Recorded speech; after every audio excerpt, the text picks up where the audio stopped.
Okay, I am recording now, and this is understanding your assignment. So we all have assignments. We all have pieces of coursework, and they're usually issued at the beginning of trimester, and they will all add up to contribute towards your overall mark. Now, you won't need to take a photograph of this because this is the QR code for the Padlet, my new piece of software that I'm using. So before you get an assignment, so within the same time as getting your assignments, getting your courseworks, it's also a time, whether you've been at uni for 1, 2, 3, 4 years, or you're doing your masters, it's a time to make sure that you can manage your time and resources, manage the volume of reading. You have a lot of reading to do, and people tend to read less now than they did, say, a couple of decades ago. Critical thinking, academic writing, and set yourself goals. So critical thinking means not just accepting everything that you're given, and you've got to cast a discerning eye over everything, over your secondary resource. Now, if there's anything you want to say, put it in the chat, or if you want to add something different, or you want to put something in from your own perspective, you might have something from your own program or your own assignment you really are a bit perplexed over, then please put it in the chat. So module is assessed by 1, coursework, 2, written exams, or a mixture of both. Coursework is undertaken during the trimester, and exams are held at the end of the tri. Failure by a student to meet submission deadline will result in 0, and you can see fit to sit, which I'll show you the link to at the end of the session. That's just the preliminary. So, I mean, you've been here for a few years, most of you, so you'll know this. Your course will be posted on your module on GCU Learn. Check the word count, deadline, and any extra guidance. Read through the learning outcomes and the marking criteria. If there's a choice of questions, make some notes on each one and then make your decision. Unpick your given question and ensure you know exactly what you're being asked to do.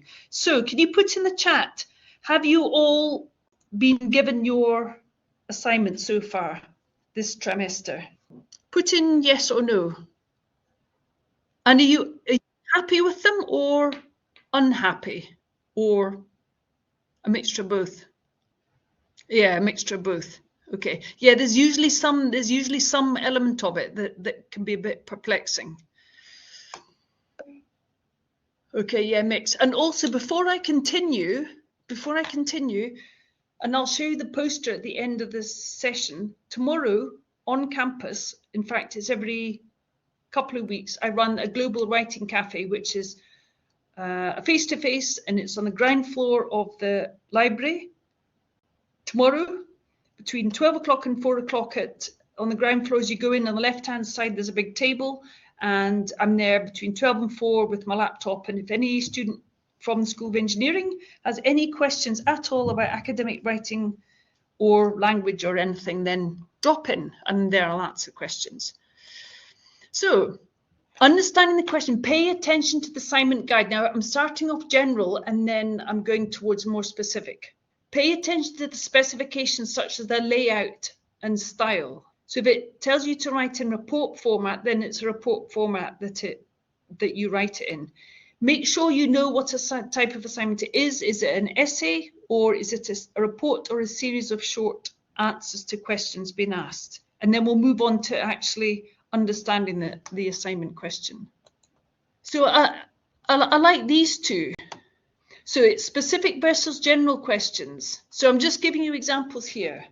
So the first one, to what extent can it be argued that charging for supermarket plastic bags has a positive impact on the environment? That is specific. It indicates exactly which points to focus on. So the points there are supermarket bags and the environment and the charging. Okay, so it's really quite specific there, so you know exactly what you've got to do with it. The next one is more general, so evaluate the effect of landscape on the expansion of the town. This is general, so it's much broader. Which features of the landscape have you to evaluate, and which town? So the first one is to what extent, the second was to evaluate. So put in the chat, which one do you think would be easier to answer? If you had a choice of answering one or other of them, which one do you think would be your choice of question? The first one, which is more specific, or the second one, which is more general? Aha, interesting, the second one.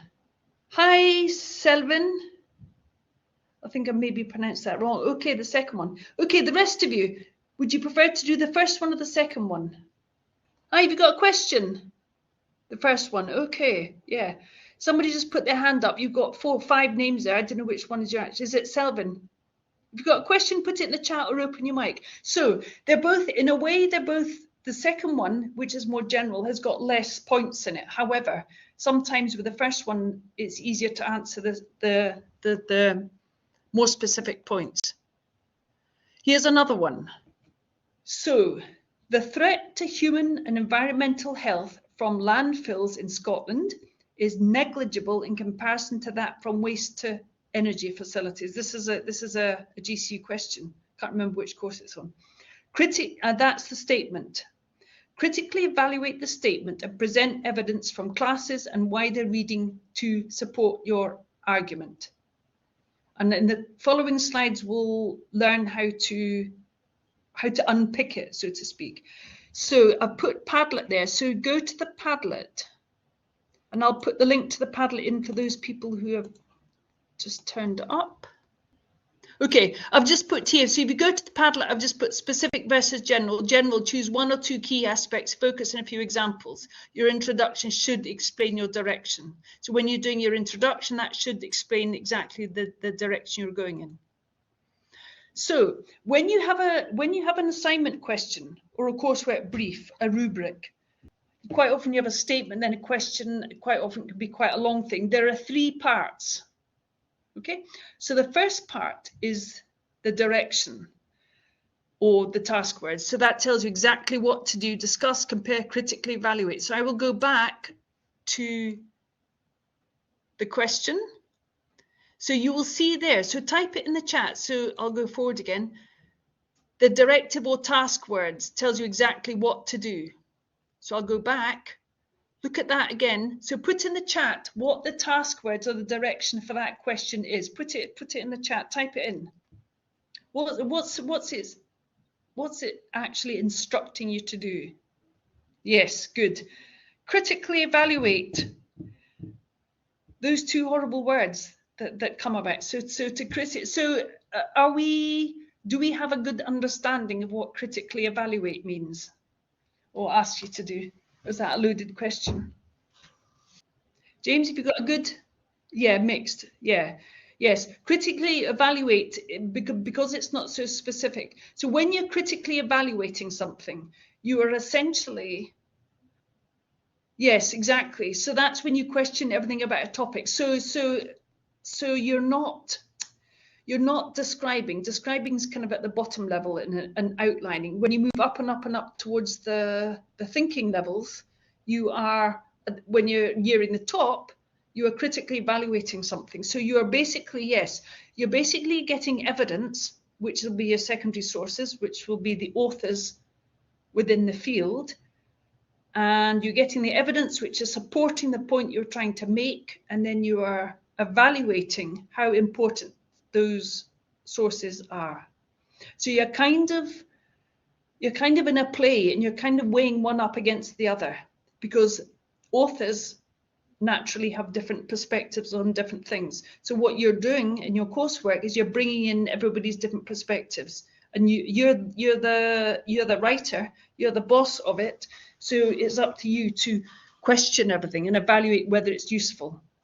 So that's why it's really important to make sure. Now, if I go back 2 slides, yeah, sorry, 1 slide. The second one there is evaluate, and that one, to what extent can it be argued? So that's to what extent again. So that's to what extent is you're kind of discussing the measure of something. Okay, so next one, the subject matter, specifically what you are writing about, the subject area.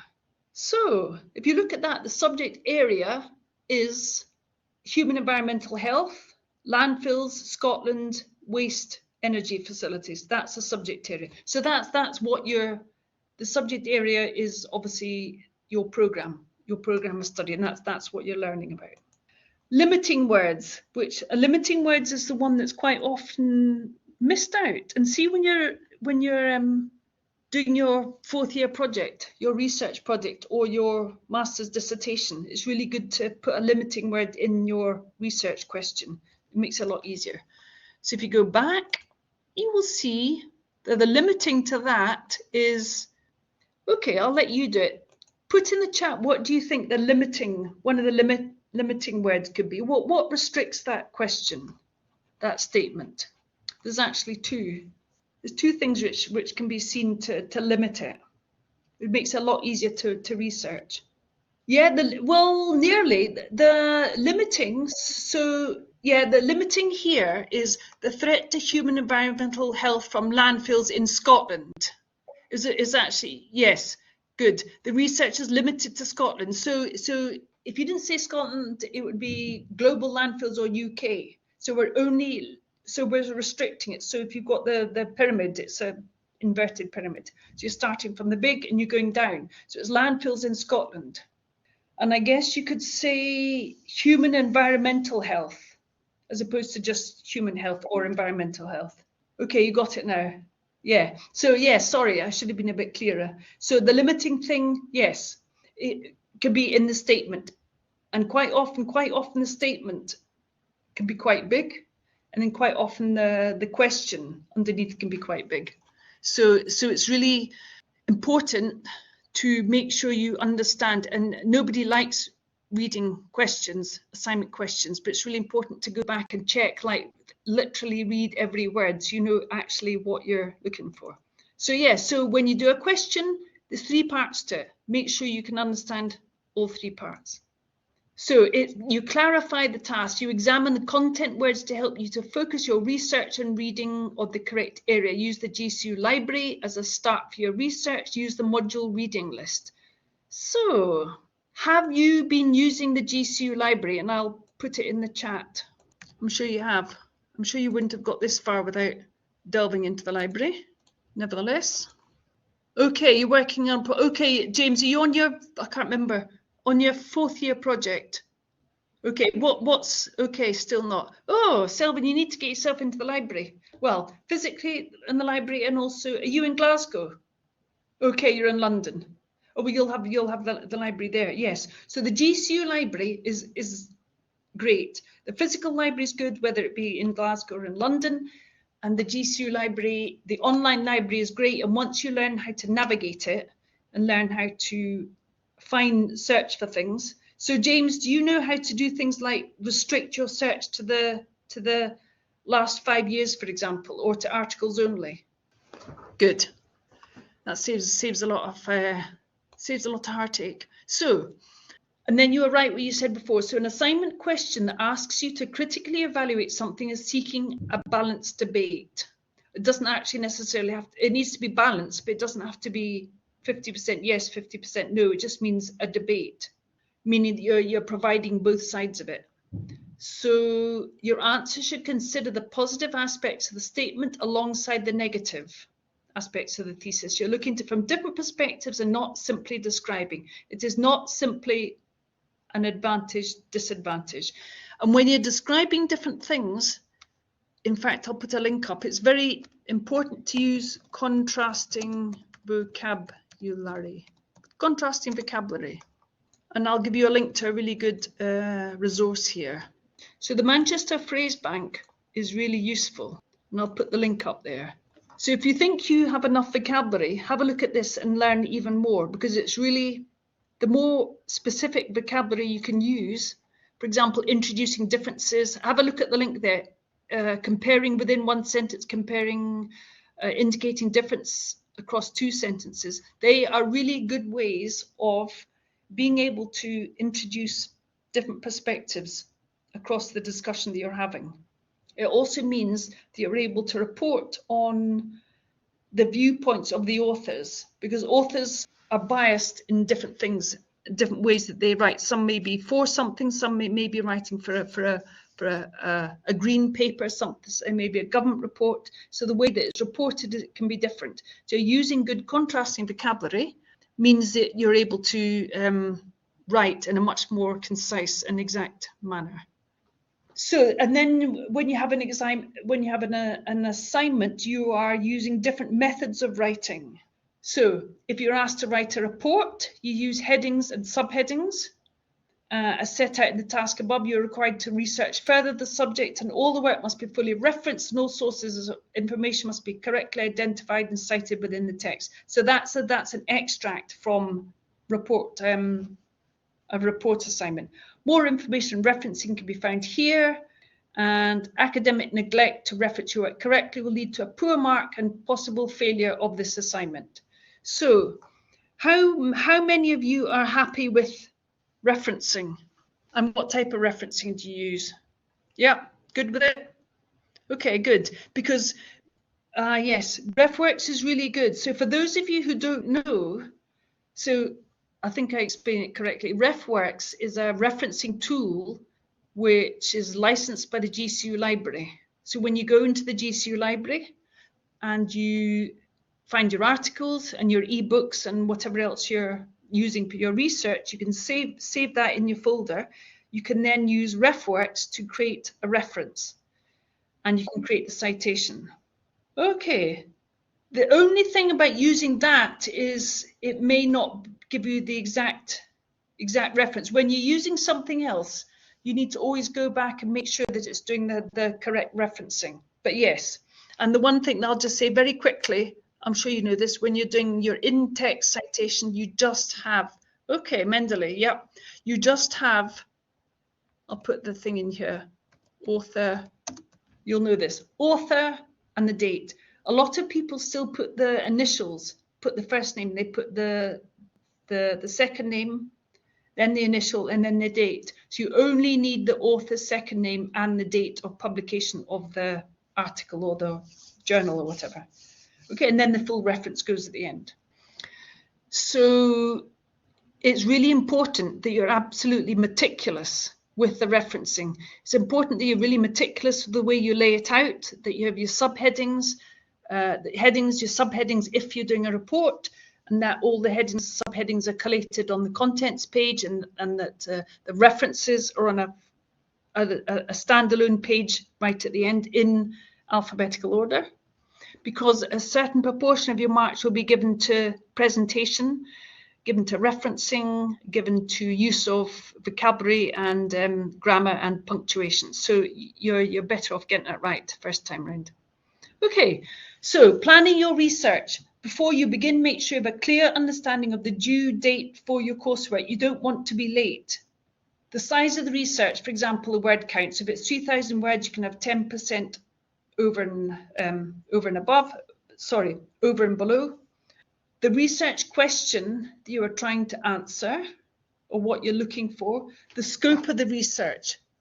For example, what time span, countries or age groups should be included, how much detail is required. That's if possible if you're doing your primary research for your honours project, how much detail is required.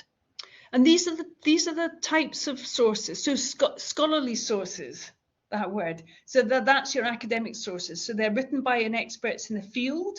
They're peer reviewed, which means they're credible and have gone through multiple channels to be published and in the GCU library. If you use something like Google Scholar, you won't get the same range, and sometimes in Google Scholar you'll have to pay for some of your sources, whereby if you go to the GCU library you don't have to pay for any of them. If you just go onto Google, then they're obviously not peer reviewed and you don't know who's written them, so avoid that.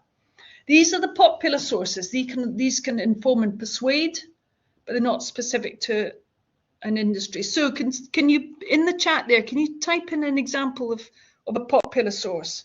The sources may not be as credible, but they do touch on popular subjects and can be very relevant to current events. So type in the chat what you think popular sources may include. Oh my God, yes, Facebook. Wikipedia, yeah. Facebook, Wikipedia, and even the BBC News. The BBC News and newspapers and not necessarily blogs and Wikipedia. These are all popular sources, and they cover news events, but they're not necessarily credible. For example, Wikipedia, you don't know who's written some of it. The only good thing about Wikipedia sometimes is being able to go to the end and getting the reference from it, and then going from the reference to the source. And the news are obviously biased or written for the perspective of the general public. So therefore, you have your trade sources and government publications. So if you're in a specific industry, if you're in digital design, or whether you're in construction, surveying, environmental management, climate justice, what have you, engineering, you'll have your own specific trade sources and government publications which are particular for those industries. If you cite them right, do you know what cite them right is? Are you aware of it? Have you heard of cite them right? Kind of. So cite them right is yes, it's not so much a referencing tool, but it's the almanac on referencing. So GCU have got a license for cite them right. So if you go into the GCU Library Discover, type in cite them right and it'll bring up database. So if you go into that, if you want to know how to reference anything, if you want to know how to reference a blog, if you want to know how to reference a government publication or a law report or an engineering ebook, if you go to cite them and websites, go to cite them right and it'll tell you how to reference everything. It's really good. And that'll give you the exact way, so there should be no errors after that.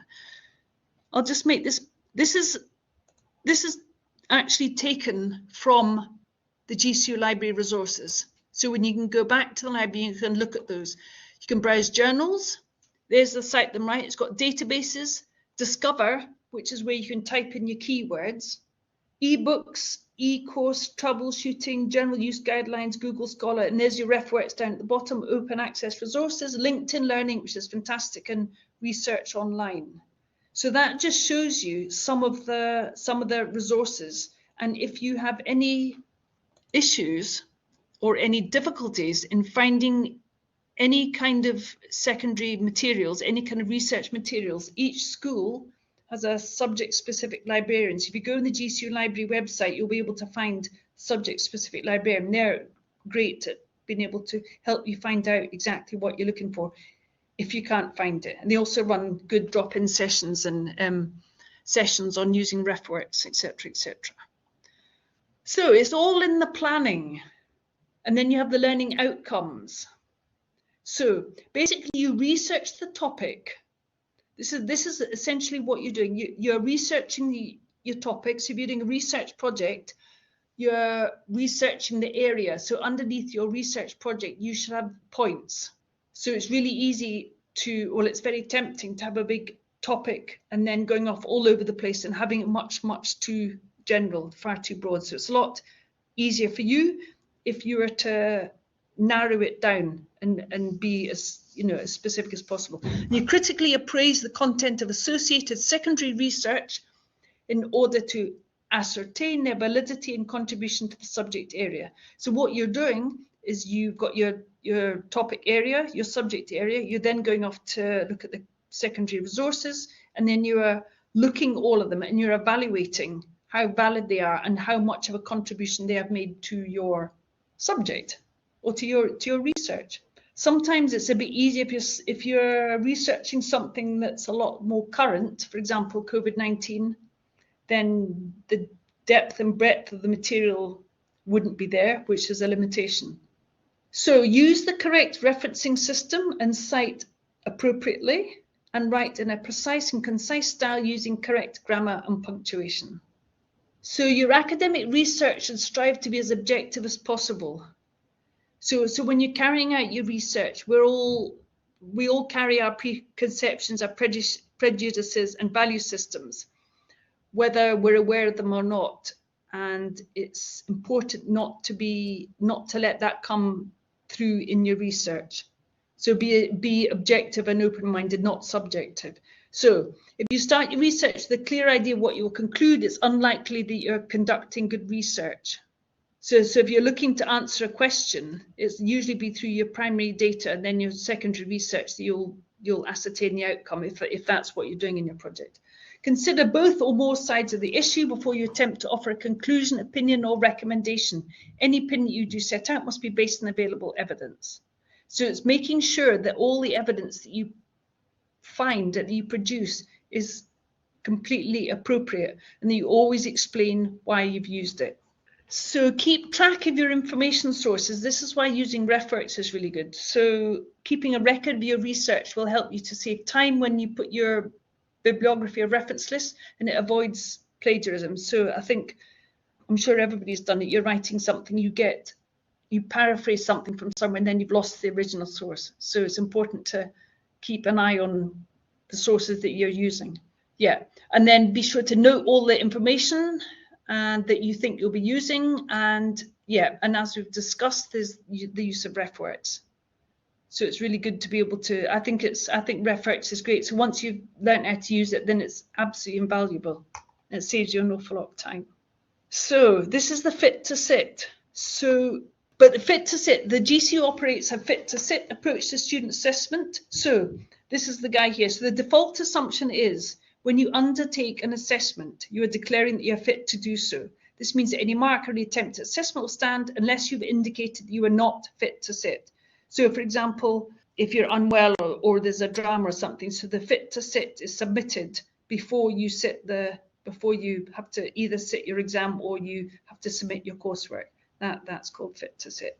So I'm just going to have a quick look at okay, yes. So go back to the Padlet, and then you'll see there under coursework direction words, I've added a list of the coursework direction words. And I've also, under problem areas, this is feedback from lecturers on coursework. Poor planning, because it is really easy when you get an assignment, a piece of coursework to do, whether it be a report or a case study or whatever you're doing, and to think, I've got no idea how I'm going to approach this. But you just have to, it's really important to plan it. So if anybody wants to, they can put their email address in the chat, and I will then forward you, because I've got quite a good planning template, which I've used mainly for students who are doing their fourth year projects. And it just shows you how to, I mean, it's a general one because it covers all the programs, but it shows you how to split it down into, make sure you're leaving the abstract to the last if you're doing an abstract, and how to do what kind of things go in the introduction. It's kind of like a report thing, a report format, and then how to plan out the middle and how to put deadlines against each section. So if you kind of run out of not knowing how to approach it, so if you put your email address in that, then I will email you a copy of the template. So yeah, so problem areas, it's poor planning. This is problem areas. This is feedback from lecturers on the students' things. Poor planning, lack of effort. It may seem obvious, but kind of lack of effort is, I suppose, leaving it to the last minute and then rushing off to the GCU library and getting the first 10 articles that come up when you put in 2 or 3 content search words. A poor understanding of coursework requirements. So probably not reading them. They're quite lengthy, and nobody really wants to read them or likes reading them, but it really is worth unpicking it and putting yourself in an unpressured environment and going through it and making sure you know exactly what you've got to answer. Okay, so, and that's, okay, James, I'll send that to you. So that's all that I've